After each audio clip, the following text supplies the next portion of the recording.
On est parti. Voilà. Alors. Donc, ce soir, sur le partenariat en santé au niveau méso, au niveau des structures autour des soins cliniques, on va avoir la chance d'avoir les partages d'expérience de Sabine Dutheil et Hortense Franck à l'Institut du Sein de Nouvelle-Aquitaine à Bordeaux et le partage de Virginie Letin à l'Institut du Sein de Montpellier. Et je vous laisse tout de suite la parole. Alors, on va commencer par Sabine et Hortense. Je vais arrêter le partage d'écran pour que vous puissiez partager voilà. vos diapos. On va faire une petite manip en espérant qu'on va réussir. Ça marche. Re-bienvenue à toutes les deux. Merci. Tu nous dis quand on peut y aller? Ouais, normalement, ça devrait être bon. Et je coupe mon micro.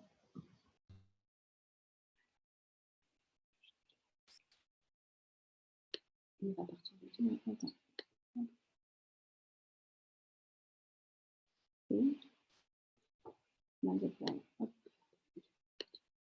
Alors, on ne sait pas trop si vous nous voyez,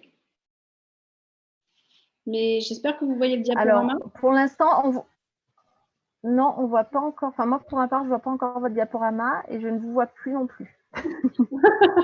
Ça part bien. Alors. C'est pas grave. Tout le monde n'est pas encore arrivé, on a le temps. Je vais refaire la manip.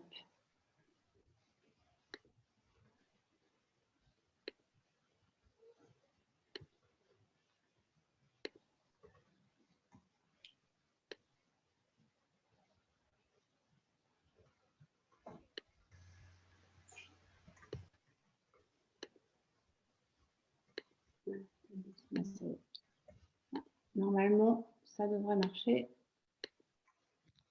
Alors oui, c'est bon. On voit votre écran. Merci. C'est bon pour vous? Est-ce que vous nous voyez ou pas? Non, on ne vous voit pas. Mais je pense que vous pourrez réactiver la caméra quand vous aurez fini le PowerPoint. Voilà, exactement. Exactement. Et on peut commencer, Fabienne? Super. Okay. On vous écoute. Oui, on est toutes oui. Je suis Sabine Dutheil, je suis coordinatrice de parcours et patiente partenaire à LISA. Bonjour, je suis Hortense Franck, je suis onco-radiothérapeute et je suis présidente de l'association LISA. LISA, l'Institut du Sein d'Aquitaine, est implanté dans une clinique bordelaise, c'est la clinique Tivoli-Ducos. Nous vous proposons de rapidement évoquer le contexte, puis de déplier le dispositif de LISA avant de nous présenter et de réfléchir à cette forme de partenariat patient. Merci Fabienne, merci Claire et donc merci Virginie de l'Institut Savoir Patient pour cette invitation et l'organisation de cette soirée. Merci Virginie Letin d'intervenir aussi. Est-ce que l'une d'entre vous pourra nous dire quand il restera 5 minutes pour être sûr que l'on n'empiète pas sur le temps de Virginie? Oui, ne vous inquiétez pas. Merci. Alors, très rapidement, le contexte, c'est celui du cancer du sein. Il faut savoir que c'est le cancer le plus fréquent chez la femme, c'est aussi le plus meurtrier. 12 000 décès par an, ça ce sont les infos de l'INCa en 2019. Le taux d'incidence, ça a été doublé en 30 ans. L'âge médian est de 63 ans. Ce qu'il est important de savoir, c'est que une femme sur deux, quand on lui annonce un diagnostic de cancer du sein, est en âge d'exercer une activité professionnelle. Et enfin, 60 à 70% des cancers du sein sont dits hormonosensibles, ce qui suppose des traitements anti-hormonaux au long cours pendant 5 à 10 ans, qui peuvent grandement affecter la qualité de vie des patientes, parce que parfois, justement, les effets secondaires de ce traitement anti-hormonal a des effets plus délétères que la chimiothérapie, donc je vous laisse imaginer. Donc le cancer du sein, c'est bien une maladie chronique selon les critères de l'OMS. Donc on va parler de l'association LISA, où les prémices du partenariat patient ont pu être mis en place. LISA, c'est une association qui a été créée en 2016 par un collectif de professionnels de santé qui a été engagé dans la lutte contre le cancer du sein. Donc, l'offre de soins en matière d'oncologie, en particulier dans le cadre du cancer du sein, elle est assez qualitative parce que le parcours de soins est assez codifié, fléché. Malgré tout, les patientes qui ont été consultées en amont de la création de l'ISA nous ont témoigné à l'époque de grands moments de questionnement et de fragilité entre deux rendez-vous médicaux. Ça nous a posé question et en particulier, elles nous ont exprimé le fait qu'elles avaient besoin de se repérer dans la multitude des professionnels, intervenants au cours de leur parcours, qu'elles avaient vraiment à cœur de vouloir comprendre davantage leur pathologie et surtout les traitements associés, et qu'elles avaient un fort besoin d'être réorientées vers des soins de support et des ateliers en fonction de leurs besoins propres. De façon parallèle, chaque professionnel de santé dans la clinique menait des petites actions d'amélioration de parcours, chacun de leur côté. Donc, on s'est dit, il faut absolument qu'on coordonne tout ça. Et c'est entre deux rendez-vous médicaux que l'ISA vient s'immiscer et tente de répondre aux besoins des patientes pour leur proposer un accompagnement personnalisé. Juste quelques chiffres, l'ISA, c'est 50 nouvelles patientes par mois. Et à ce jour, on a 2200 personnes qui ont été ou qui sont accompagnées par l'ISA. Alors, l'ISA, ce sont à la fois des ressources humaines et des outils. Les outils, c'est un numéro de téléphone unique, un lieu d'accueil dédié au sein de l'établissement, donc dans la clinique, un site internet et aussi une plateforme web collaborative qui est informatisée et sécurisée. C'est aussi une coordinatrice de parcours, elle s'appelle Chloé, une patiente partenaire, en l'occurrence moi, et depuis quelques mois, une nouvelle patiente partenaire qui est en cours de formation en ce moment même à l'UDP, à Sorbonne Université. En fait, l'ISA n'est pas le seul institut du sein, hein. Il y a une quinzaine d'instituts du sein en France.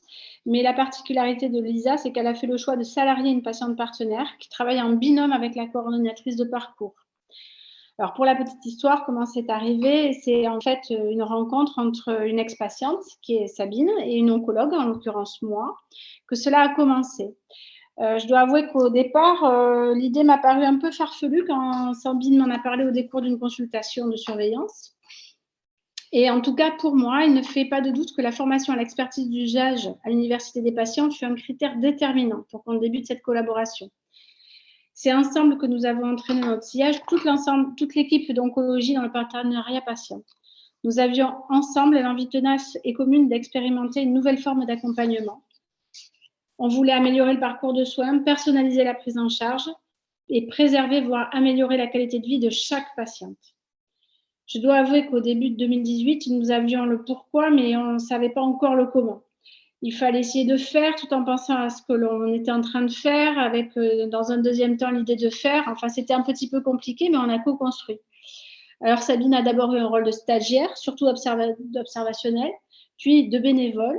Et puis, au bout d'un an, alors que les patientes sont revenues vers nous, on va faire pas mal de professionnels de santé pour nous parler de l'effet de cet accompagnement, qu'on a eu l'idée tous ensemble de lui proposer un contrat à durée indéterminée sous la forme du statut de patiente partenaire et pour lequel elle est actuellement rémunérée. Alors, l'ISA, c'est un réseau et un socle de valeurs communes. Donc, à ce jour, ce sont 118 partenaires qui constituent le réseau de l'ISA. Chaque nouveau partenaire est validé par le bureau des membres fondateurs et une charte est signée par tous les membres. Donc, vous voyez qu'il y a des professionnels d'établissement, ce sont les chirurgiens, les oncologues, les radiothérapeutes, les anesthésistes, mais aussi les infirmières, les kinés, etc. Et j'en oublie forcément. Il y a aussi des professionnels libéraux et des spécialistes de soins de support qui, eux, sont à la ville, la coordinatrice de parcours, les patientes partenaires et évidemment la patiente qui fait partie de l'équipe. Et chacun de ces intervenants a possiblement des interactions les uns avec les autres. Alors, très rapidement, pour ceux qui ne me connaissent pas, je suis orthophoniste de formation. Le préalable pour être patiente partenaire, le préalable indispensable, c'est d'avoir été ou d'être usagère du système de santé ou d'être accompagnant. À chaque fois que je parle de patients, ça peut être aussi accompagnant. Ce fut mon cas en 2015 Et c'est donc à cette occasion que j'ai rencontré Hortense pour la première fois. Je ne l'appelais pas à l'époque Hortense. C'est un peu de la pédagogie inversée, c'est-à-dire que j'ai expérimenté, j'ai vécu, j'ai traversé un parcours de soins pour un cancer du sein avant même de me demander ce qu'était un cancer du sein. En fait, c'est la pratique avant la théorie. À la suite de quoi, j'ai profité de 3 lieux de formation. D'abord l'Université des patients à Sorbonne Université, ensuite l'Université de Clermont-Auvergne, enfin l'Université de Montréal avec le séminaire sur les fondements du partenariat patient. Et depuis quelques temps, je suis en train de finaliser les 40 heures d'ETP qui feront de moi une patiente experte. Voilà, et ça, je le fais avec Chloé, la coordinatrice de parcours. Alors, être patiente partenaire à LISA, je dirais que c'est partager une certaine sensibilité au monde, aux autres et à la vie, à la fois avec les personnes, les femmes qui sont touchées par un cancer, mais aussi avec les professionnels de santé. Vous l'aurez compris, ce que j'appelle cette nouvelle sensibilité au monde est advenue à l'occasion d'un parcours de soins. Alors d'abord, c'est être partenaire des patientes. C'est une relation duelle, c'est une intervention clinique sous forme de consultation. En bref, il s'agit de proposer un accompagnement spécifique aux patientes qui sont désireuses d'échanger avec une personne qui a été elle-même touchée par la maladie. Alors, si le contexte est le même, c'est dans le cadre de LISA, toujours le cancer du sein, la demande, les attentes varient d'une patiente à l'autre, d'une histoire à l'autre, d'une forme de cancer à l'autre. C'est donc vraiment ce qu'on appelle du sur-mesure. Et la fréquence de cet accompagnement est de ce fait très, très variable. Cela peut se faire de visu, dans le bureau de LISA, dans la chambre d'hospitalisation, en salle de chimiothérapie, en salle d'attente, mais aussi à la ville. Ce matin, par exemple, à 8 h du matin, j'ai fait une balade, ce qu'on appelle le tour des 2 ponts à Bordeaux, avec une patiente, 7 km et un peu plus d'1 heure, pour déplier ensemble les choses, pour refaire le monde, notre monde. Ça peut se faire par téléphone, par visioconférence, par SMS ou par email, toujours à la demande de la patiente. Je dois vous avouer que ma place est très confortable parce que je n'échange qu'avec des patientes qui ont choisi de me solliciter. Elles sont tenues dans leur parcours de soins à rencontrer l'oncologue, le chirurgien, pas la patiente partenaire. Il s'agit donc avant tout de rencontres. Concrètement, et le plus souvent, la patiente entre en contact avec moi avec une ou plusieurs questions. Je n'ai quasiment jamais la réponse et pourtant certaines d'entre elles restent persuadées que je leur ai donné la réponse alors que c'est leur réponse. Chaque échange, quel que soit le format, est consigné sur la plateforme, la date, la durée et quelques lignes sur le contenu de l'échange. Alors, nous proposons aussi un accompagnement en groupe que l'on a nommé les tables rondes et roses. C'est un temps de parole dans un lieu dédié, hors l'établissement de soins, autour d'un thème, toujours en présence de la patiente partenaire. Il s'agit de faciliter aux patientes à la fois l'expression de leurs ressentis et de leurs éprouvés face aux répercussions de la maladie et des traitements dans leur vie. Alors, partenaire des professionnels, il s'agit d'offrir un angle de vue inédit, complémentaire à ceux des professionnels de santé, par exemple l'élaboration de matériel pédagogique. On a rédigé ensemble une fiche informative à propos de la reconstruction mammaire. On organise au moins 2 fois par an des soirées d'information à propos des traitements anti-hormonaux dont on parlait tout à l'heure. Et en ce moment, on est en train d'organiser, par exemple, Octobre Rose. À l'occasion de ces manifestations, il s'agit pour moi d'être patiente témoin. Et là, il s'agit de savoir se raconter de façon pédagogique parce que ce n'est pas tant ce qui m'est arrivé qui compte, mais ce que je crois avoir compris au cours de la traversée de la maladie et que surtout, je peux peut-être généraliser pour le partager avec des pairs. Et il me semble que cette généralisation, elle est possible seulement si mon histoire ou une partie de mon histoire a été adossée au collectif. D'où l'importance, selon moi, d'une formation ou du moment que vous nous offrez ce soir. Alors, l'accompagnement des patientes au sein de LISA, se fait tout au long du parcours. La coordinatrice de parcours contacte les patientes au maximum 48 heures après l'annonce du diagnostic, qui est le plus souvent fait par le chirurgien. Alors au début, Chloé, donc la coordinatrice de parcours, proposait un accompagnement avec la patiente partenaire à n'importe quel moment et dès lors qu'elle le jugeait nécessaire. Elle percevait une fragilité, un isolement géographique, social, psychique ou un questionnement. Mais en fait, on s'est aperçu que c'était un peu aléatoire, au petit bonheur la chance, et on a essayé de travailler sur des critères qui permettaient cette proposition de soins, on va dire. Et donc, il a été décidé tous ensemble que la proposition d'avoir recours à la patiente partenaire serait systématique dès lors qu'il y aurait dans le parcours de soins de la chimiothérapie. Ça a été validé en équipe pluridisciplinaire et tous les participants se sont accordés pour dire que le parcours de soins à ce moment-là était quand même beaucoup plus long, beaucoup plus dur dès lors qu'il y avait de la chimio et donc on le proposait systématiquement. Donc, c'est Chloé qui est la coordinatrice qui oriente les patientes vers la patiente partenaire, mais maintenant, à l'heure actuelle, ça peut être aussi le chirurgien, les oncologues, les infirmières de chimio d'étage, l'assistante sociale, là où les psychologues. On doit dire qu'actuellement, la patiente partenaire est identifiée au sein de la clinique par tous les acteurs de soins et ceux-ci n'hésitent pas à proposer le recours à ce partenariat. Donc là, vous voyez que sur ce schéma, on peut vraiment intervenir à plusieurs moments. Par exemple, dans le cas de chimiothérapie, on téléphone à la patiente après la première chimiothérapie, on va passer un petit moment avec elle lors de la deuxième et la cinquième, et etc. Voilà, tous ces moments ont été décidés en équipe.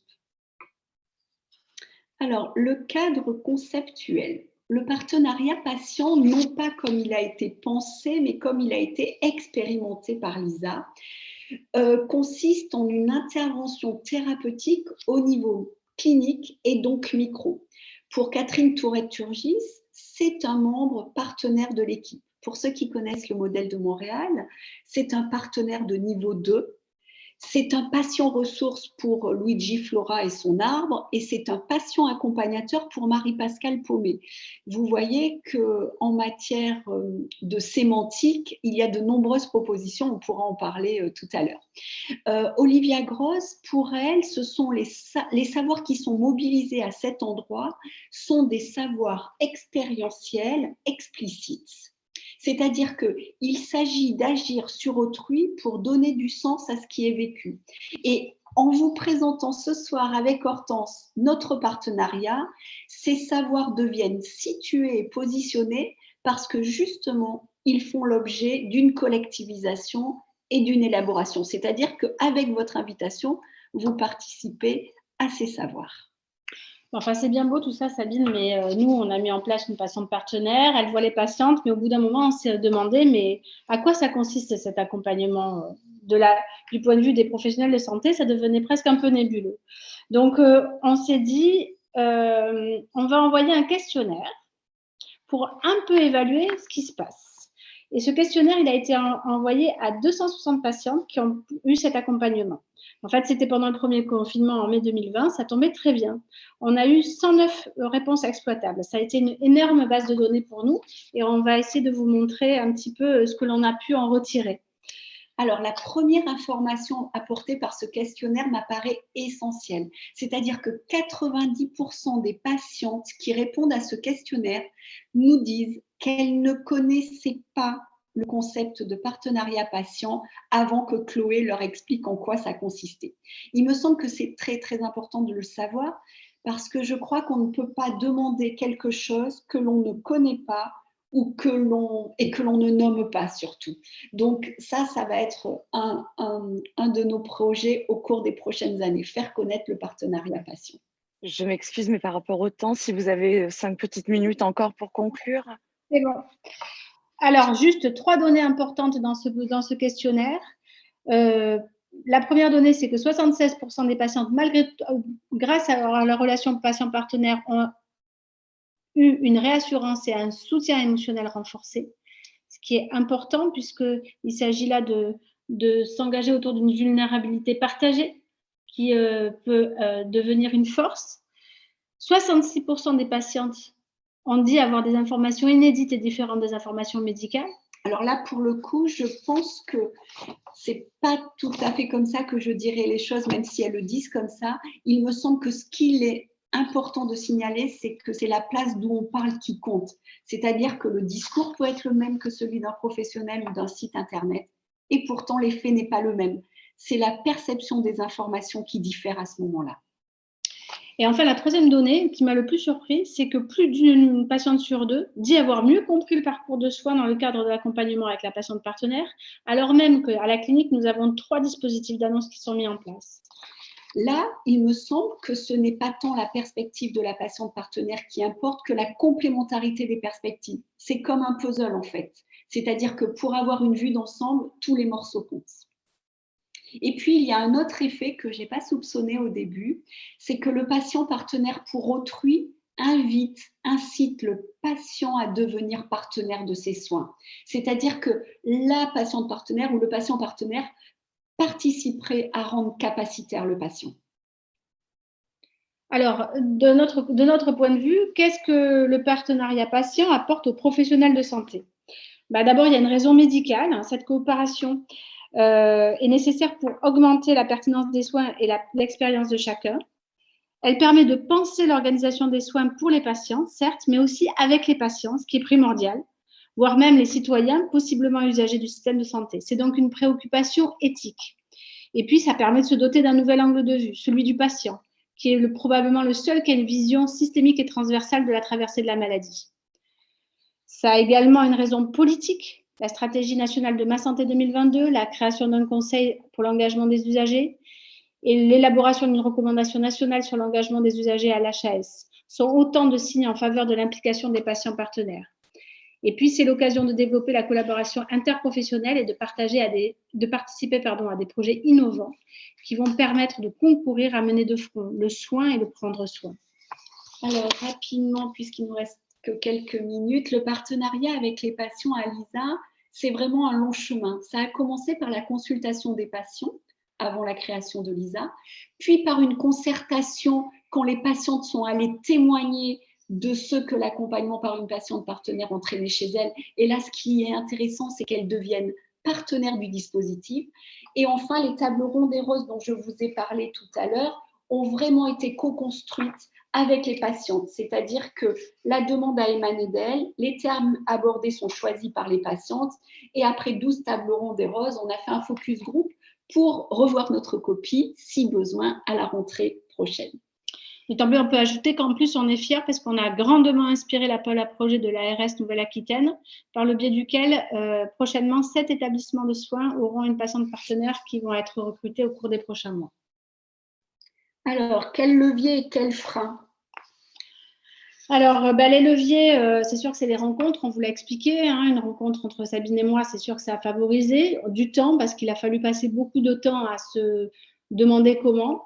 Et puis, je pense que ce qui a joué aussi, c'est une structure à taille humaine, hein, une clinique qui n'est pas trop grosse, qui a beaucoup aidé à la connaissance et à l'intégration de la patiente partenaire. Ça s'est sous-tendu par le fait qu'il y a eu une énorme confiance entre les professionnels de santé et là où les patientes partenaires, ce qui a permis des projets de collaboration et de co-construction. A contrario, je pense que ce qui peut freiner, c'est certains degrés de méfiance, voire de défiance, en particulier des professionnels de santé à l'égard d'un nouveau membre qui rentre dans le groupe.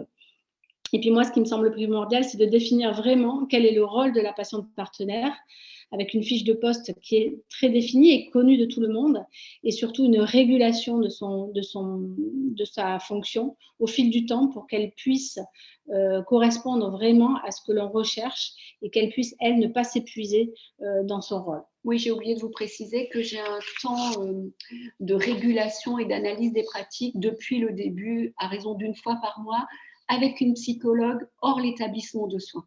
Imposé. Alors, les perspectives, on n'a pas le temps de vous en parler, mais en bref, on poursuit nos recherches, c'est-à-dire qu'on va se demander quel est l'impact pour les professionnels, pour les tables rondes des roses. On va réfléchir à d'autres pathologies et donc à d'autres contextes. Une citation pour finir. On ne se définit pas par des positions, on se définit par des trajectoires. C'est Michel Foucault qui nous le dit. Il nous semble, que l'annonce d'une maladie, la survenue d'un handicap assigne parfois le sujet à une place. Les études, le titre, la fonction figent parfois la personne dans une position.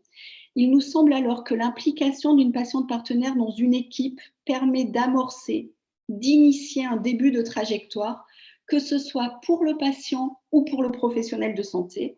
Ce soir, nous avons partagé avec vous un petit bout de l'une de nos trajectoires communes. On vous remercie beaucoup pour votre attention. Merci beaucoup à vous.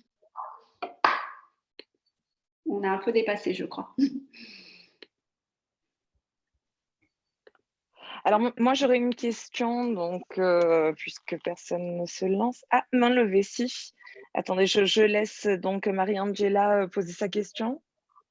Non, pardon, c'était un applaudissement. Ah Désolée. Je suis désolée. Non, alors du coup, moi, j'aurais une question. Est-ce que vous avez l'impression, en étant devenue patiente partenaire, de renforcer votre rétablissement? Il y a Hortense à côté de moi qui dit que c'est une bonne question. Oui, probablement. On n'a pas parlé de l'impact pour la patiente professionnelle de cet accompagnement. C'est aussi quelque chose sur lequel on pourra réfléchir et auquel je réfléchis effectivement. Et ça renforce probablement ce sentiment de rétablissement et de résilience parce que je ne me suis jamais sentie aussi utile qu'en ce moment.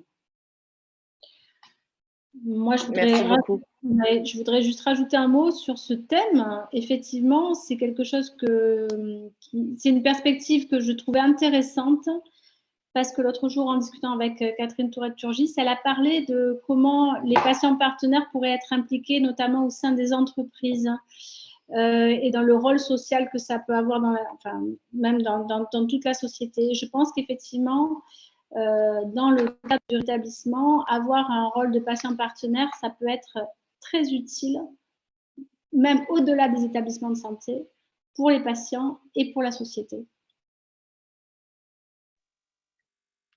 Avant qu'on continue dans les questions, je voulais juste vous informer que Fabienne avait des petites difficultés de connexion, donc elle m'a prévenue de ça. D'accord. Et je pense qu'on va continuer avec d'abord l'intervention de Virginie Letin et on reprendra les questions pour les trois intervenantes par la suite. Alors Virginie, si tu veux y aller, donc 10 minutes pour toi. Alors, je ne sais pas si j'ai une mauvaise connexion, mais alors en plus, je me vois à l'écran sur un partage d'écran. Et oui, parce que tu as partagé ton écran. Il faut que tu partages l'écran. Ah non, je n'ai rien partagé du tout. Ah, alors il y a quelqu'un qui a partagé ton écran. On va essayer de supprimer ça. Il y a peu de...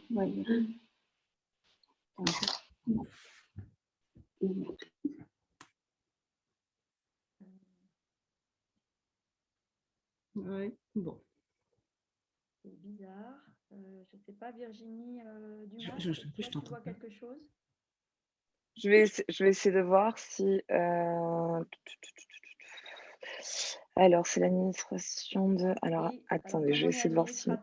J'ai supprimé les possibilités de partage d'écran, mais ça n'a pas suffi apparemment. Et Fabienne... Alors, attends. Cela arrêtera le partage d'écran des autres. Voulez-vous continuer? Voilà, super. C'est bon? C'est bon. Voilà. Bonjour à tous et toutes. Il y en a quand même pas mal que je connais dans la vie de tous les jours. Et puis, je vois aussi une étudiante. Donc, ça fait plaisir de vous revoir. Alors, je suis Virginie Letin. Je suis la patiente partenaire du Montpellier Institut du Sein à Montpellier, qui se situe à la clinique Clémenville. Et dans les locaux de la clinique Clémenville. Alors, je vais revenir un peu sur la genèse en fait, du Montpellier Institut du Sein. Et puis revenir sur une petite chose qui pour moi me paraît important, c'est de définir aussi les soignants qui sont avant tout en fait des hommes et des femmes qui sont des personnes sensibles et pensantes, dont leur travail en fait est fait de relations et de collaboration, parce que souvent on oublie aussi que les soignants, ce sont des femmes et des hommes. Alors,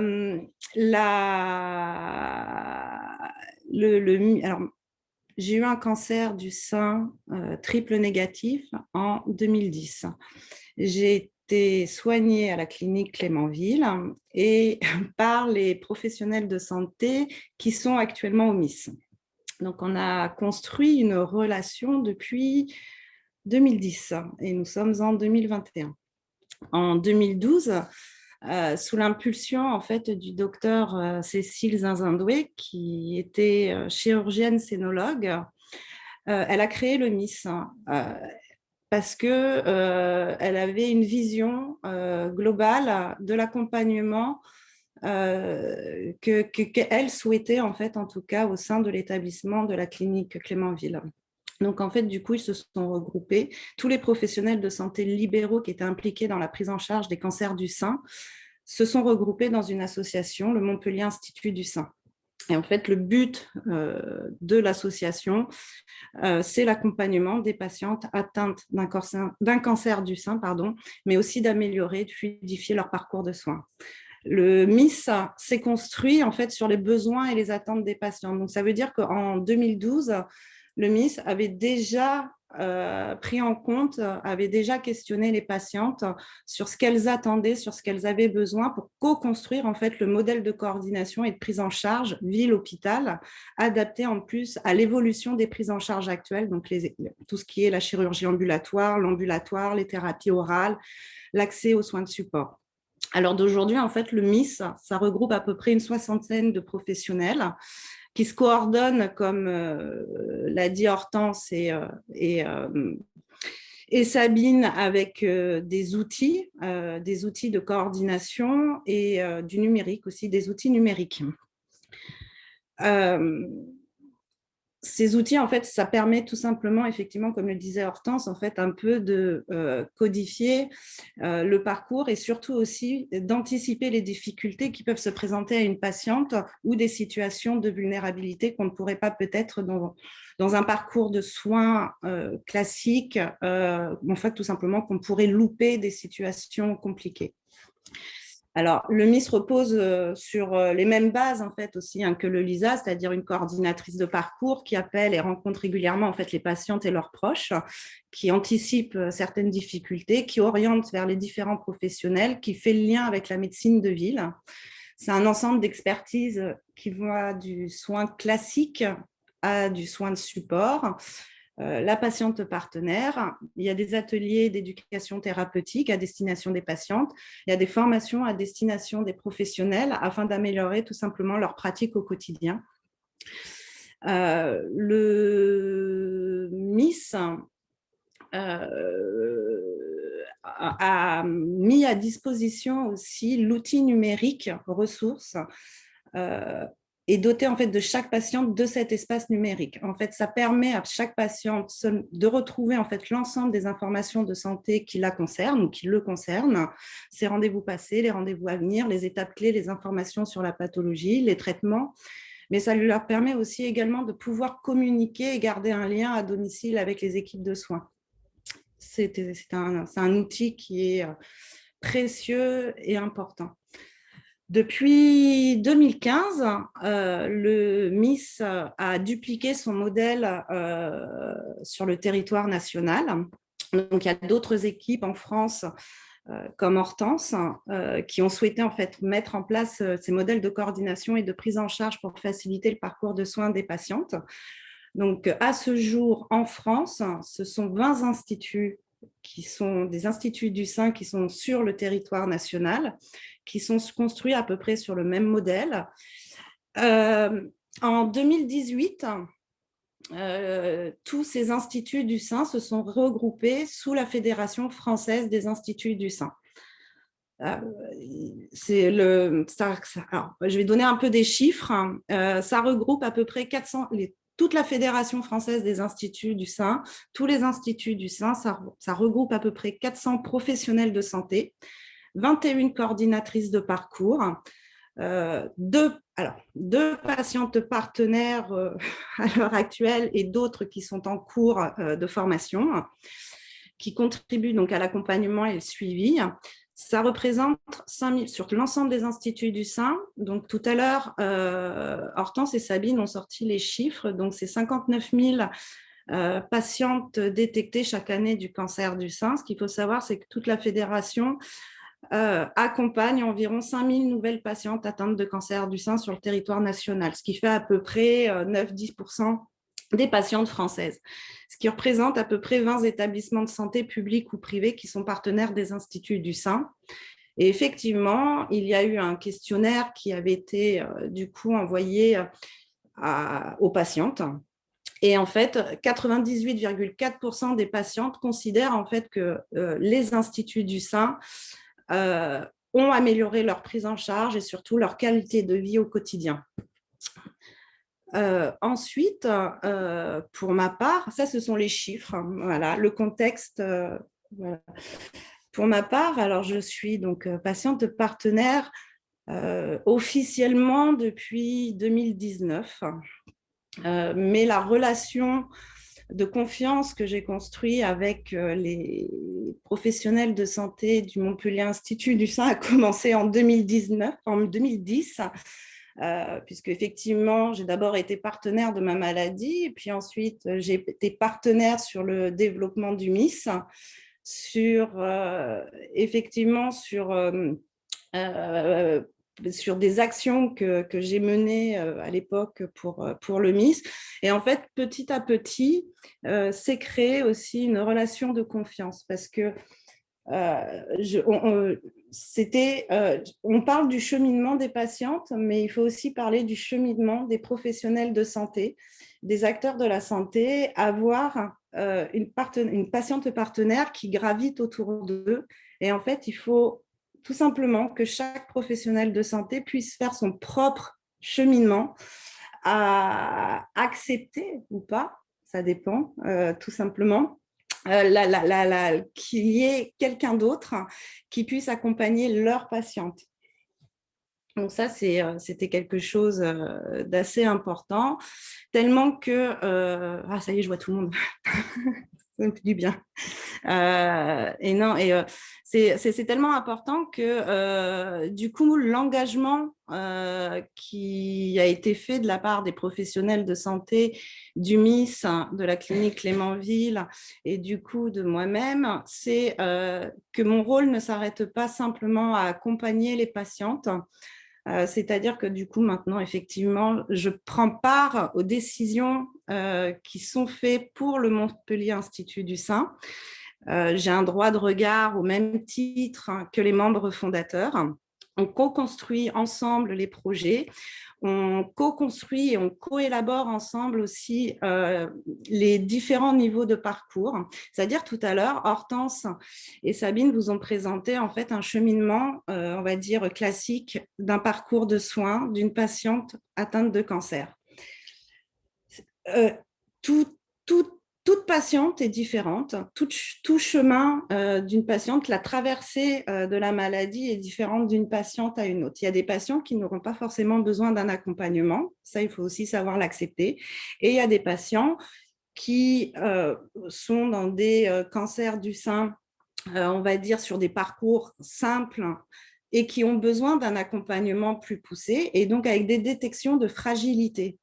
Donc, du coup, on a construit en fait ces détections de fragilité et pour pouvoir mettre en place un process d'accompagnement soit beaucoup plus compliqué ou plus simplifié ou des appels ou une présence en tout cas un peu plus personnalisée et une présence un peu plus accrue selon les parcours de patients. Donc, c'est-à-dire qu'il y a des parcours simples, des parcours complexes, des parcours très complexes et des parcours en situation de vulnérabilité.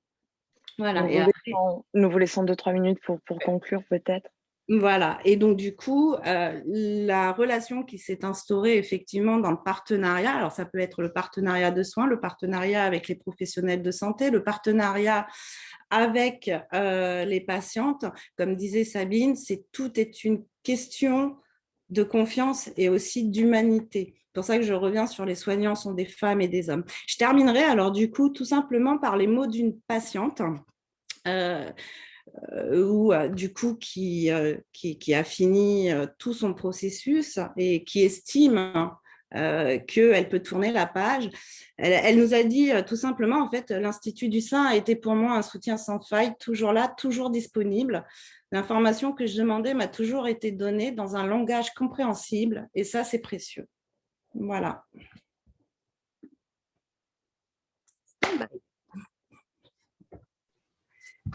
Merci, Tu peux venir maintenant.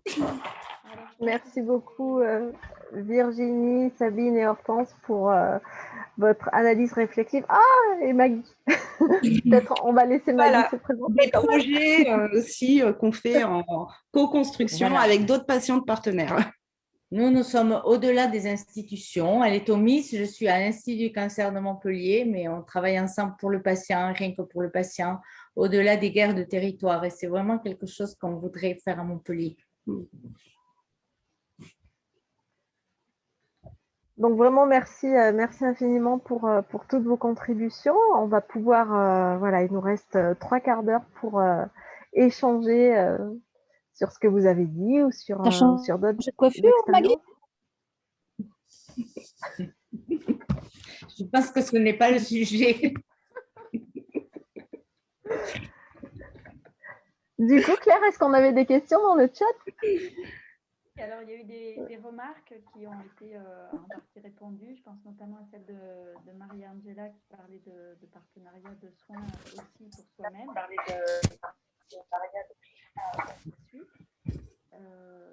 Et je propose que Laura Arnal a posé une question que je trouve très intéressante. On ne vous entend pas, Claire. Enfin, nous, on ne vous entend pas. Si je parle avec le micro tout près, c'est mieux. C'est un petit peu mieux? Oui. Bon. Donc, il y avait Laura qui a posé... Laura a posé une question sur les hommes, j'ai vu. Laura Arnal, vous pouvez ouvrir votre micro. Vous parlez des hommes, Laura. Accompagner des hommes souffrant de cancer du sein. Oui, alors moi, je reprends la première partie de la question. Effectivement, pour ma part, j'ai employé le mot patiente, mais il y a effectivement des hommes, il y a 5% en France des hommes qui ont un cancer du sein et ce sont aussi des patients cancer du sein, donc qui sont accompagnés que les femmes au sein des instituts du sein. Il n'y a pas de distinction, même de genre, puisqu'on a eu d'autres... Voilà, on a eu effectivement d'autres, des transgenres aussi que nous avons accompagnés. Voilà, donc il n'y a pas de distinction homme-femme. Voilà. Et est-ce que la demande est là de la part des hommes ou des différentes personnes genrées, mais à la base sans sein, par exemple, au départ sur les 2300 patients qui ont été accompagnés à LISA, il y a eu 4 hommes, donc ils nous autorisent à dire patiente parce que 4 sur 2300, là pour le coup, voilà. C'est pas du tout le même type d'accompagnement. Moi, j'en ai rencontré un seul.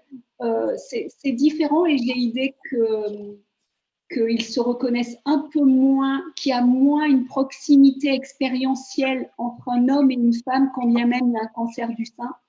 Et en revanche, on a l'idée de les mettre en lien peut-être. Voilà. Mais vraiment, c'est... Alors peut-être qu'on a moins l'habitude aussi, 4 sur le nombre, mais ce n'est pas tout à fait pareil. De façon générale, moi, ce que je peux dire en tant que cancérologue, c'est qu'un homme n'aborde pas exactement de la même façon la pathologie cancéreuse qu'une femme, malgré tout. Enfin, moi, de mon expérience personnelle, ce que j'en retire, c'est ça quand même. Parce que c'est pas du tout connu. Pardon? Parce que justement, le cancer masculin n'est pas du tout connu ou parce qu'ils ont l'impression d'être... Non, c'est par rapport à une position je pense, enfin moi je l'analyse comme ça, comme une position de sentiment de faiblesse. Une femme va savoir demander recours, va demander des personnes ressources, à organiser sa vie pour passer ce cap. Un homme va plutôt... avoir tendance, je fais des généralités là, mais c'est à travers mon expérience, plutôt avoir tendance à se renfermer sur lui-même ou ou faire appel qu'à quelques personnes très proches comme personnes ressources. C'est vrai dans tous les pathologies cancéreuses. Après, cancer du sein et homme, moi j'ai effectivement une petite dizaine de patients, lapsus, dans mon effectif de patients. Globalement, il n'y a pas trop de spécifiques. Enfin, ça ne les perturbe pas plus que ça d'avoir un cancer du sein. Hein. On leur explique que les hommes ont une glande mammaire qui est hypotrophiée. Mais après, ça ne leur pose pas de problématiques spécifiques. Enfin, je n'ai pas l'impression, mais ça serait peut-être un sujet d'étude intéressant. En fait, ça m'interpelle. Enfin, d'abord, c'était la question justement du cancer masculin, et ça m'interpelle parce que moi, j'accompagne des patients de malades de Lyme, et j'ai à peu près autant d'hommes que de femmes qui demandent de l'aide, d'accompagnement. Et du coup, ça me fait poser la question. Ça me fait réaliser en fait ce soir. Oui, mais la symbolique du cancer chez un homme n'est peut-être pas exactement la même que chez une femme. Je ne sais pas, ça serait intéressant de travailler dessus. Peut-être. La représentation peut-être du cancer du sein qui est cancer féminin. Ouais. C'est la question qu'on est en train de se poser justement avec Mali. Voilà. Bah justement, moi, je n'ai pas l'impression qu'il y a une symbolique perturbante pour les hommes d'avoir un cancer du sein. Mais je sais pas. Et puis c'est vrai que alors moi, j'ai accompagné 12 hommes pour le coup. Même les demandes et les questions ou les demandes des informations ne sont pas du tout les mêmes que par rapport à une femme. Ce sont complètement d'autres questions et c'est un autre accompagnement qui est complètement différent. C'est pas du tout les mêmes demandes.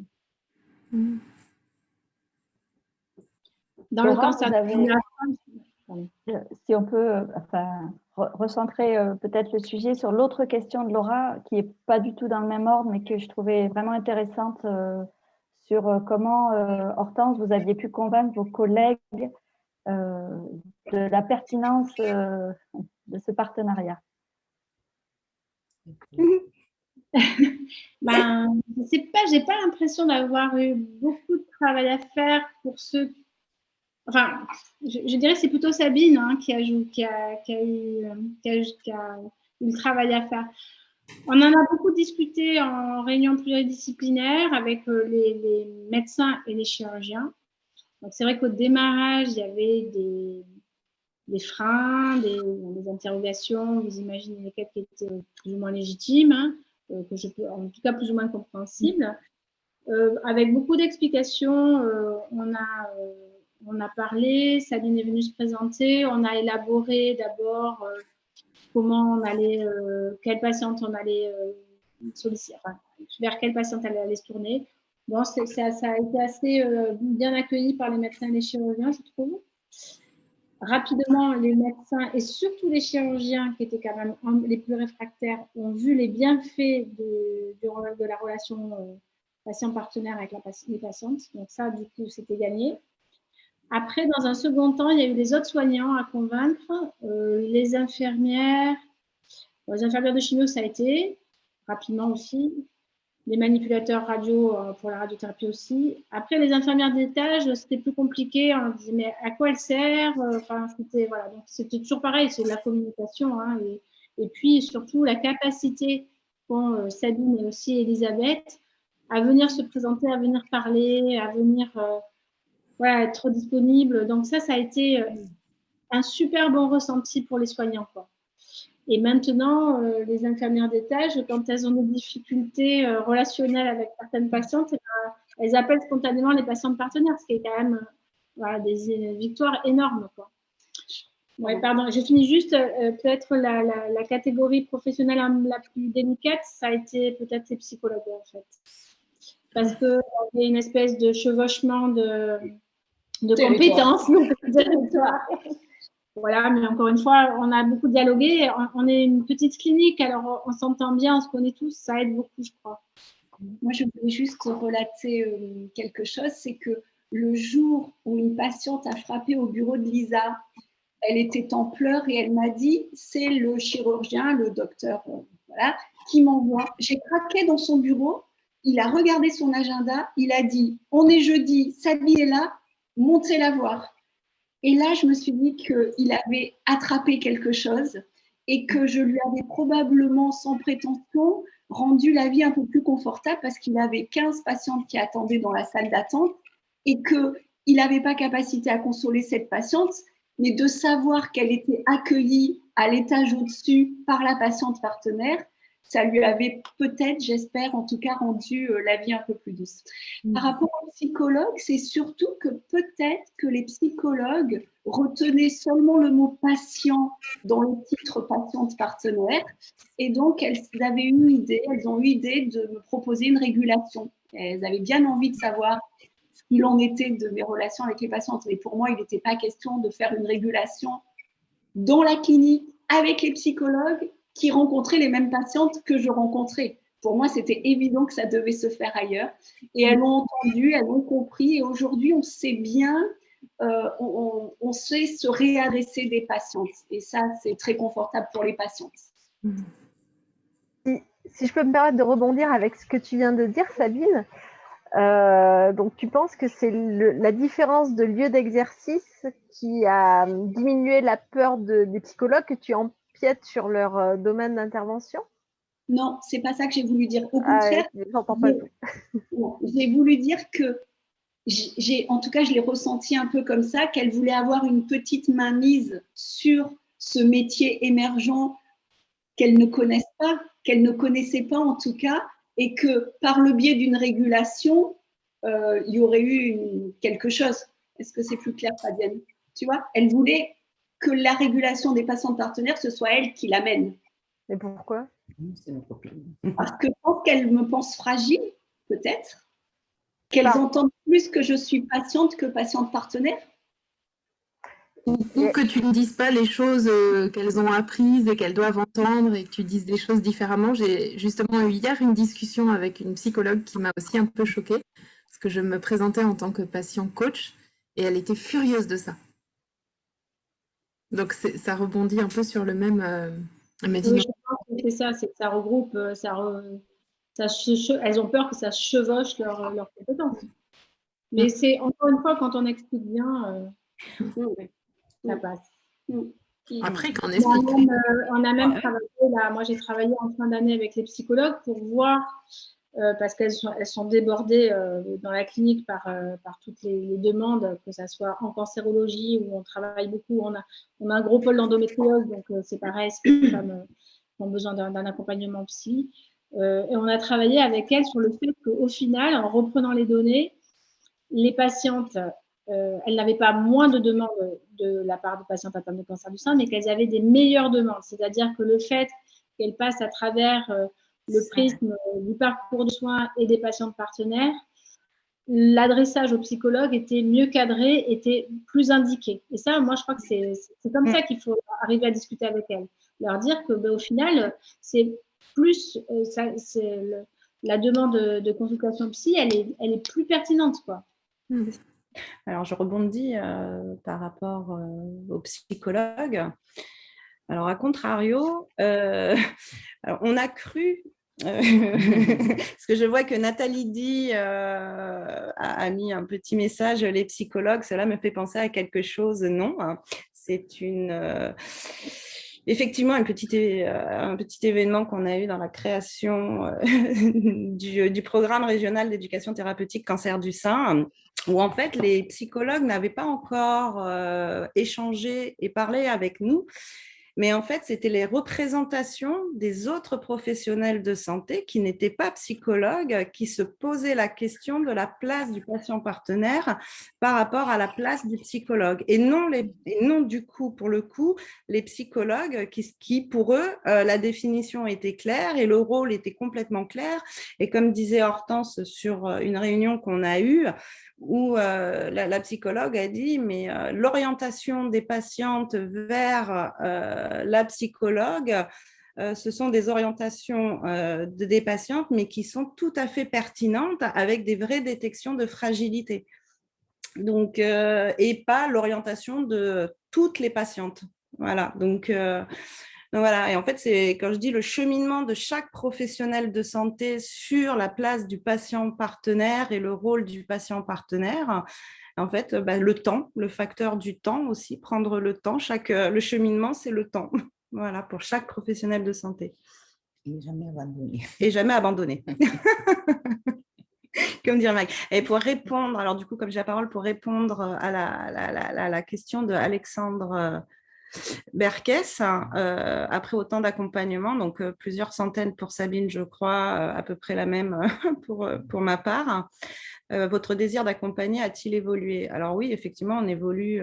Alors le désir évolue et le désir, pour ma part,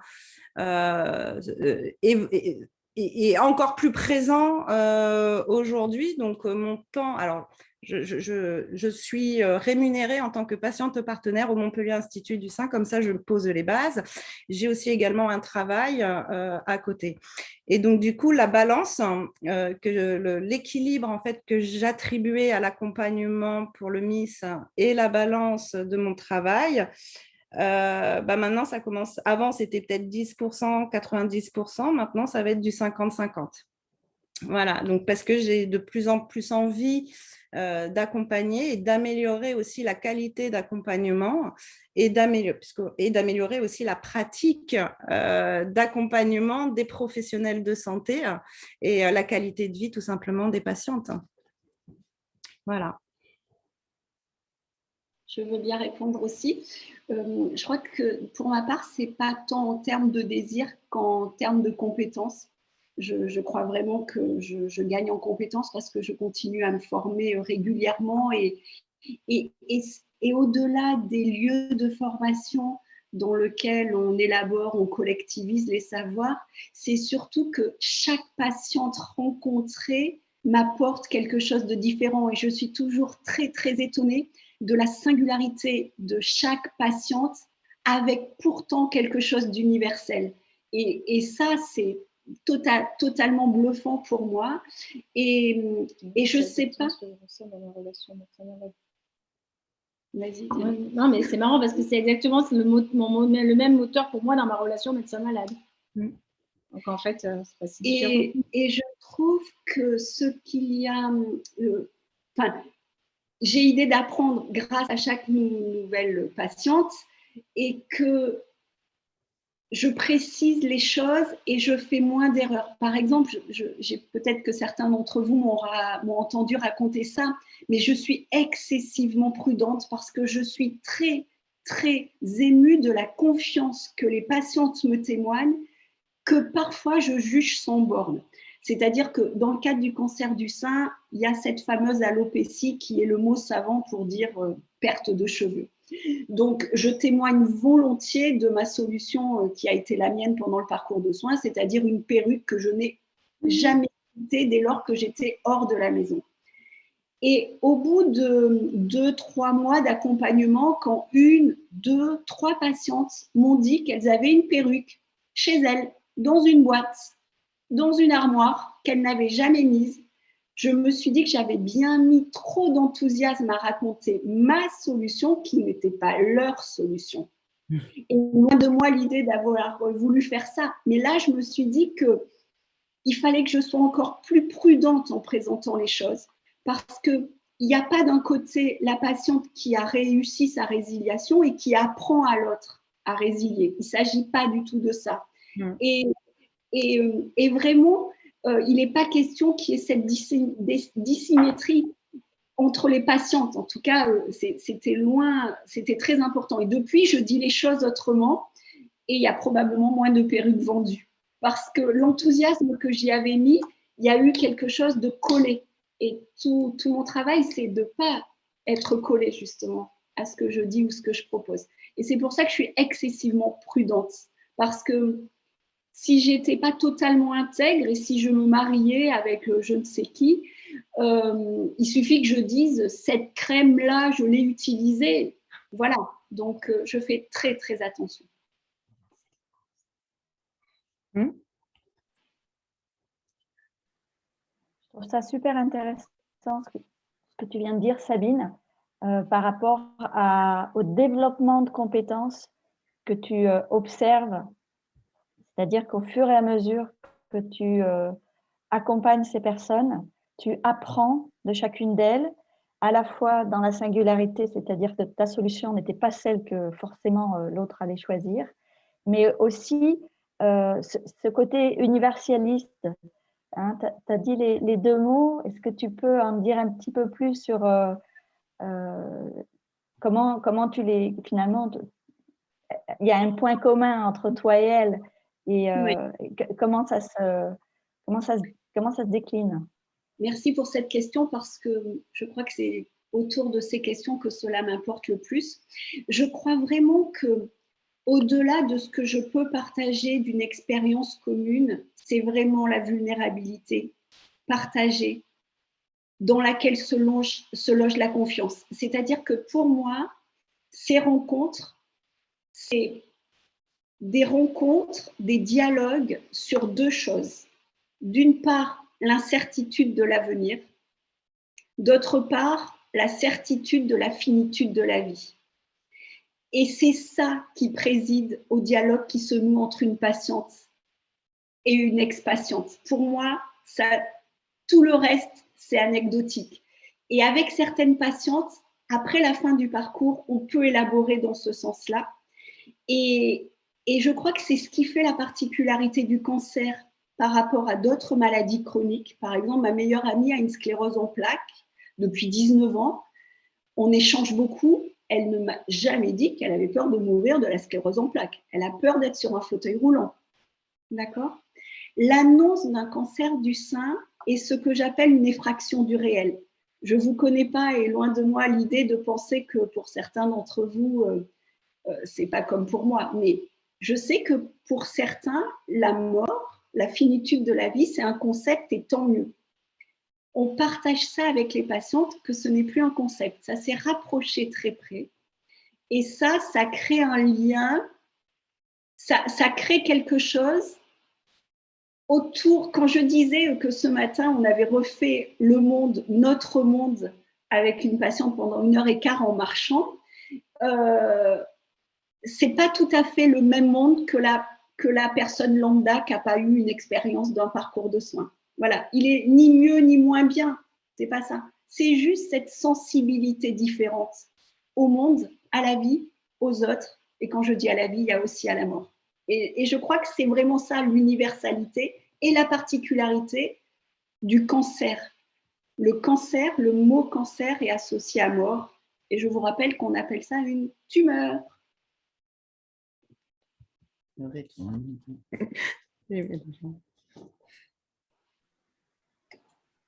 Est-ce que c'était clair? Oui, tout à fait. C'est très, très enrichissant. Merci. Annie avait posé une question que je trouve aussi intéressante par rapport au fait que, Sabine, tu étais dans ta vie d'avant orthophoniste. Et le fait que tu sois orthophoniste, est-ce que ça a été un élément important dans ton intégration, selon toi?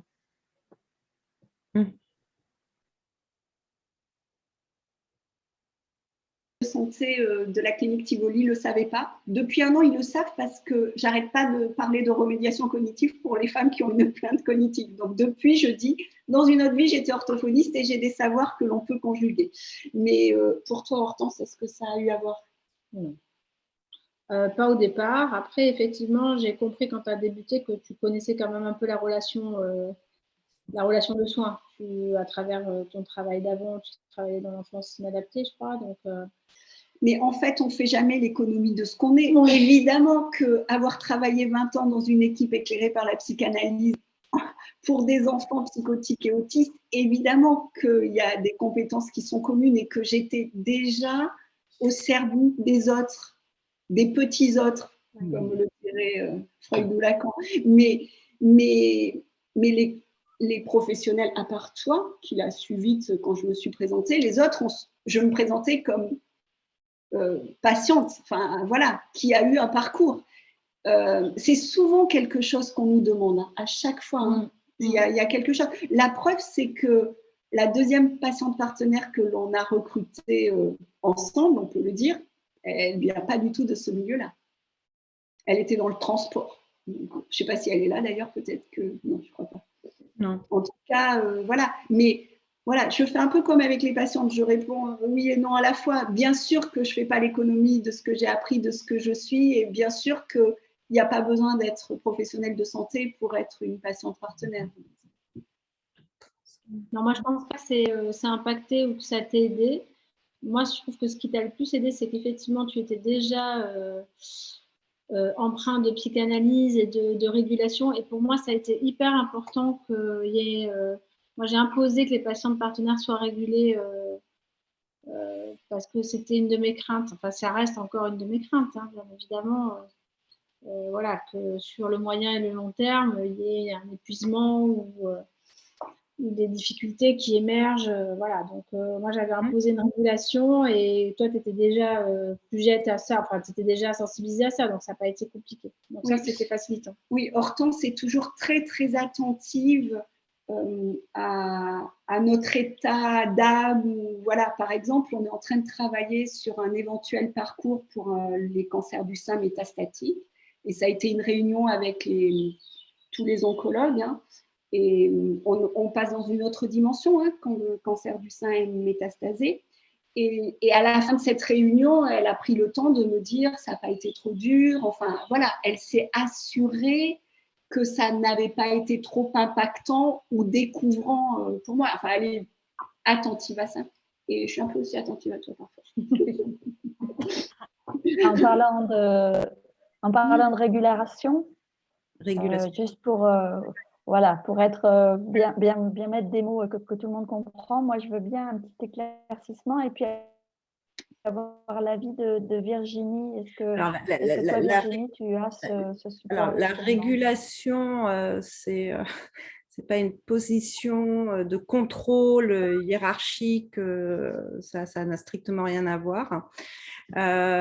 C'est un outil ou un moyen de ressources pour pouvoir évacuer les choses ou même des situations ou avoir même un échange sur des situations compliquées.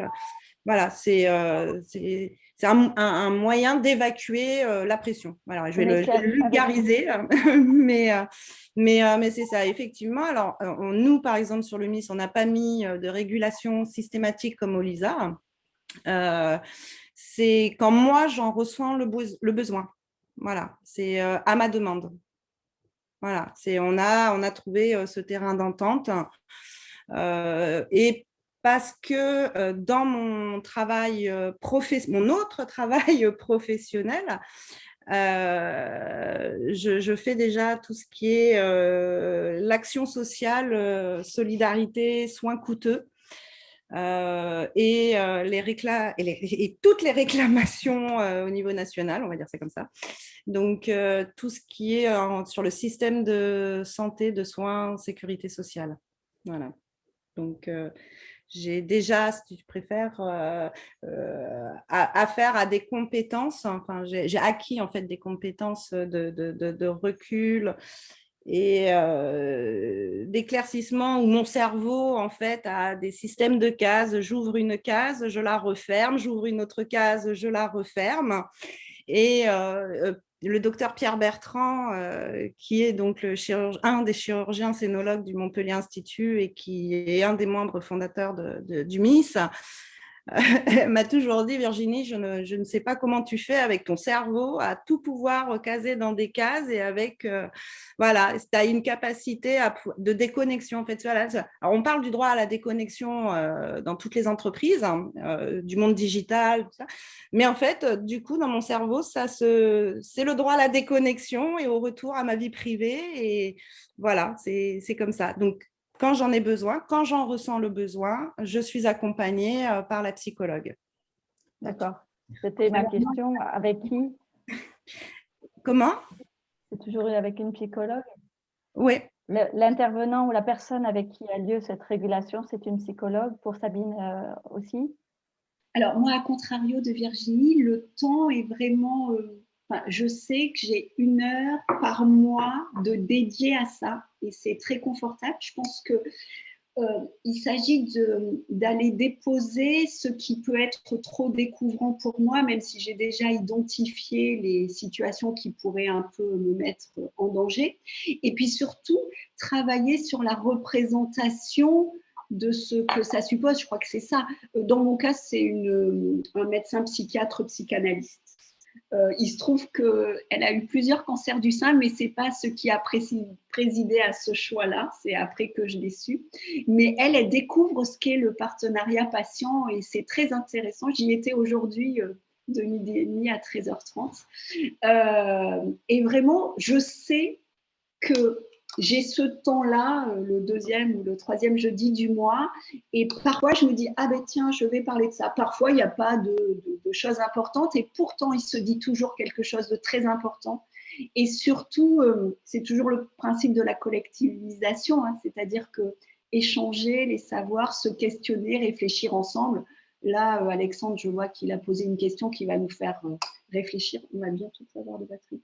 Je crois. Ah merde, voilà, à propos de l'universalité, est-ce qu'il suffit d'avoir eu alors même sans l'expérience de la maladie, le caractère universel, tu peux préciser, Alexandre?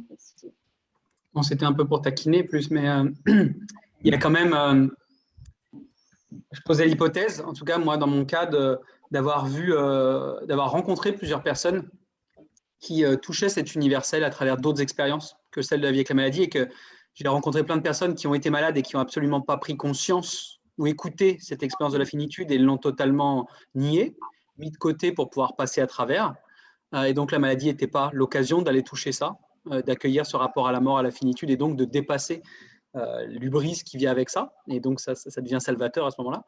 Et d'autres qui passent par d'autres expériences, comme je disais, intellectuelles ou spirituelles la plupart du temps, où ils font l'expérience de cet universel-là dans d'autres conditions, et que de ce fait-là, c'est là où je disais, parce qu'à Montréal, par exemple, dans l'équipe du Centre d'Excellence, la moitié sont des pratiquants et des croyants assez... et j'ai toujours considéré que c'était un des facteurs clés de succès en fait, de leur présence. C'est certainement parce qu'ils avaient accès à cet universel et qu'ils se reconnaissaient avec les patients à l'intérieur de celui-ci. C'est pour ça que je mettais ça comme point de discussion. Oui, je pense vraiment qu'il y a des mécanismes de défense qui sont différents pour les uns et pour les autres.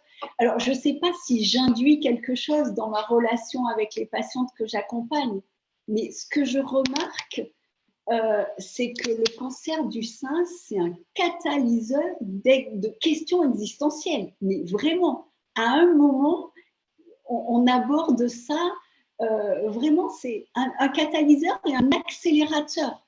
Et après, on peut parler du rétablissement et de comment ça peut se traduire. Mais effectivement, il y en a qui ne font peut-être pas l'expérience de ça, et c'est un mécanisme de défense. Et là encore, c'est singulier selon les personnes. Mais il me semble que quand même, ça catalyse ça. Alors, par rapport à la croyance, oui, je pense, effectivement, je n'ai jamais expérimenté ça personnellement, hein, cette universalité par... Mais, moi, si je peux rajouter quelque chose pour revenir sur l'universalité, je ne sais plus si c'est Virginie ou Marie-Angela qui disait ça tout à l'heure. En fait, on est tous des êtres humains. Moi, et je pense que je ne suis pas la seule. J'ai choisi ce métier, et en particulier la cancérologie, pour calmer mes propres angoisses de mort. Je ne l'ai pas fait consciemment au départ, mais je l'ai fait à un moment, et je l'ai réalisé au bout d'un moment. Donc, on est tous dans les mêmes questionnements. C'est juste la position, comme tu dis, ou ta fonction qui diffère. Et d'où l'importance des trajectoires. Ouais, la place d'où on parle. On va laisser la place à une dernière question peut-être avant de... On est quand même sur des sujets philosophiques. Spinoza, Hegel, Nietzsche. Mais peut-être. Voilà, il me faudrait un peu un verre de vin. Oh non, on soigne avec le corps, on guérit avec l'âme. On reprend un verre de vin après. Alcoolo! Il y aurait une dernière question peut-être pour les intervenantes de ce soir? La philosophie, ah bah oui. C'est pas très vite. Merci pour la précision. Plus de questions? Vous souhaitez que l'on... Bah moi, peut-être une dernière question. Désolée parce que j'ai pas entendu tout. J'espère que je pourrai voir le replay. Mais dans les chiffres que j'ai aperçus au début, il me semble qu'il y avait entre 10 et 20% à l'ISA, et c'est peut-être pareil à Montpellier, je sais pas, des patientes qui avaient demandé à bénéficier de l'accompagnement de la patiente partenaire.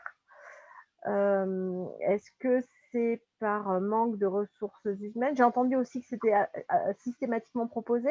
Est-ce que c'est par manque de ressources humaines? Est-ce que c'est par méconnaissance de l'accompagnement possible? Ou est-ce que c'est comme pour les associations, il faut y goûter pour découvrir l'intérêt de la péridance ou autre chose? C'est pas tout à fait ça, parce que au départ, j'ai été stagiaire, donc un jour par semaine. Ensuite, j'ai eu un contrat de 8 heures par semaine, puis à ce jour, c'est 20 heures par semaine. Et on a recruté une autre patiente partenaire. Donc, je veux dire, au début, j'étais là tellement peu que c'était Chloé qui faisait les adressages dès lors qu'elle ressentait un besoin, une fragilité. Aujourd'hui, c'est pas la rencontre avec la patiente partenaire qui est systématique, c'est la proposition. La proposition, oui, la proposition. Voilà, seulement pour les femmes qui ont une proposition de traitement par chimiothérapie. Parce que vous avez vu 50 nouvelles patientes par mois, c'est juste énorme, hein, c'est 600 patientes par an. On peut dire que c'est 30% à peu près le taux de chimiothérapie. Ouais. C'est 30% à peu près des femmes qui ont un traitement par chimiothérapie. Donc, ça fait quand même 200 patientes par an à qui on propose un accompagnement par par l'une des deux patientes partenaires. Le problème, mais ce n'est pas un problème, c'est aussi tout l'intérêt de ce travail, c'est qu'aujourd'hui, je suis en contact avec les patientes qui ont fini leur parcours de soins il y a 2 ans. Aujourd'hui, j'ai reçu un SMS d'une patiente qui me dit « Je serai à la retraite en septembre, je voulais vous le dire. » Et voilà. Et je veux dire, du coup, l'accompagnement se poursuit, y compris dans la période de rétablissement. Et on s'est rendu compte aussi que le temps qu'on accordait à chaque patiente dans le biais du partenariat patient est beaucoup plus important que par la coordinatrice de parcours. C'est-à-dire que Chloé, notre jeune collègue, on aurait pu l'inviter, mais le soir, elle est jeune et elle a un petit garçon, elle est en contact absolument avec toutes les patientes, toutes, sauf pendant ces 3 semaines de vacances d'été où on la remplace. C'est pour ça que je suis coordinatrice de parcours dès lors que Chloé n'est pas là, et Elisabeth pareil. Mais elle est vraiment en contact et son rôle, c'est d'organiser, de coordonner. Vous avez vu comment on déplie les choses de la part de la patiente partenaire.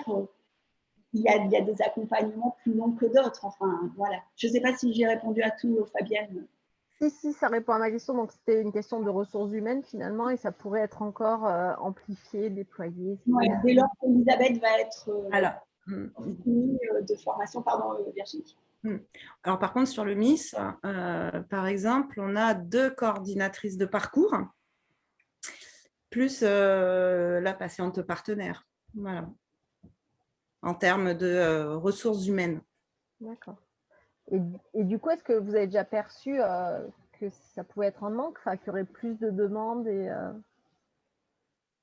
Il y a une proposition systématique aussi à Montpellier au MIS, alors, l'accompagnement par le MIS est systématique, comme pour le LISA à Bordeaux. J'interviens par contre sur toutes les patientes, souvent en début de parcours. Du coup, après, par des techniques de counseling apprises à l'université des patients par notre chère Catherine, voilà, ça permet aussi de détecter certaines fragilités chez les patientes.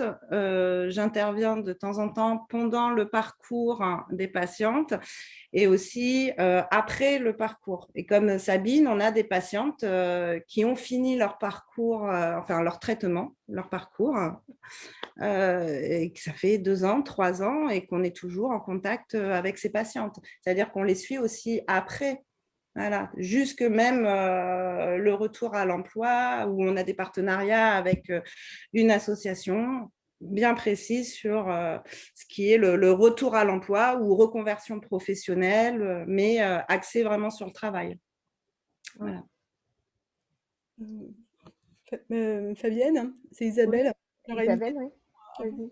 Mais comme je l'ai entendu, ça m'a frappé. Tu te doutes ce que je vais dire, mais peut-être pas. Mais Sabine a dit quelque chose d'assez intéressant et qui m'a un peu frappée. Je l'avoue, Sabine. Hein.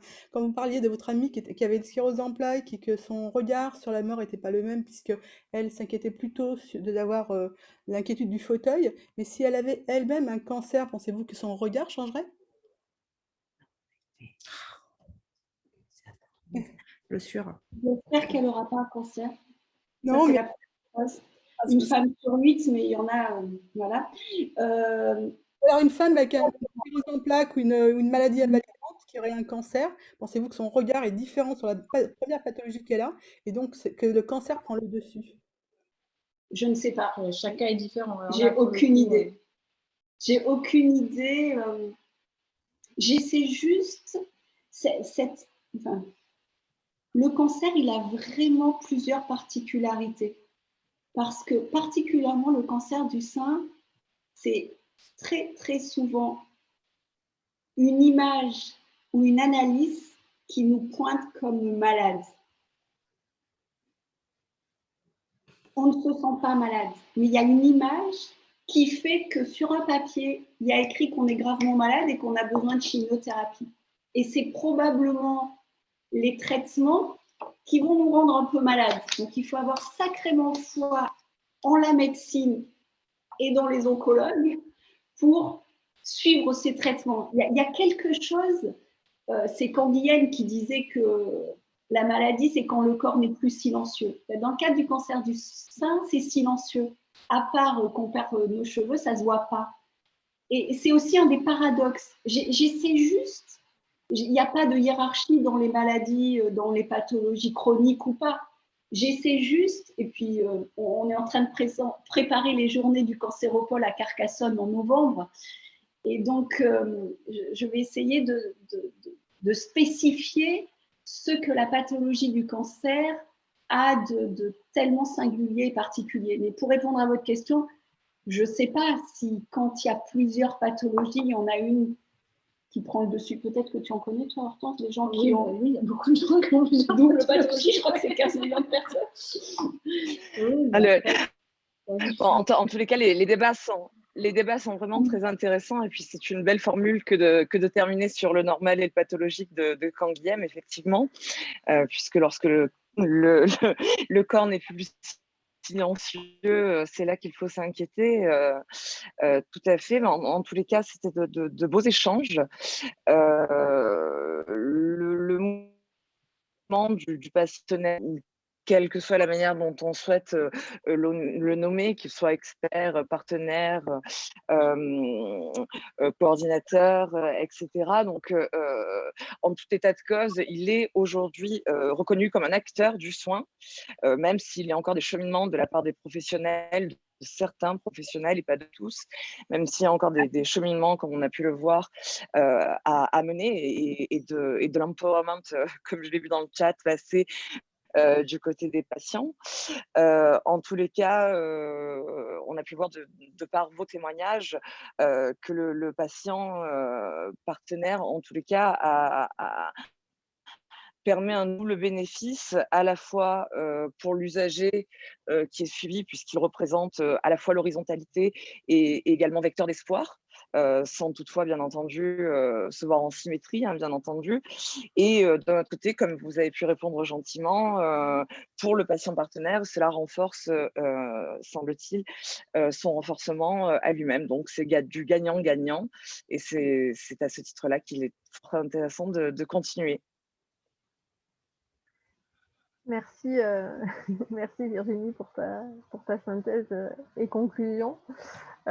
Du coup, un grand merci à nos intervenantes, donc Sabine et Hortense, Lisa Bordeaux et Virginie et Maggie à l'Institut du Sein de Montpellier. Est-ce que vous souhaitez dire un dernier mot de conclusion ou de conseil? Sabine, Hortense. Merci de nous avoir invités, parce qu'on continue à réfléchir avec vous et ça, c'est toujours intéressant. Moi, je serais plus sur l'action, sur le terrain.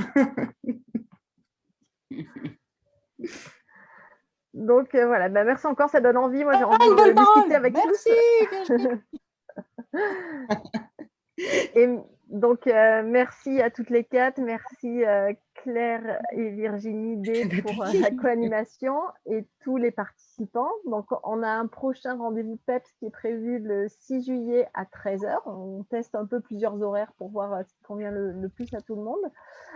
J'espère, je croise les doigts vu la connexion de ce soir, que l'enregistrement a fonctionné pour pouvoir donner accès à ces présentations et à ces échanges à tout le monde. Et puis, hâte de vous retrouver très vite. Bonsoir. Excellente soirée. Au revoir. Bonne soirée tout le monde. Au revoir. Bye.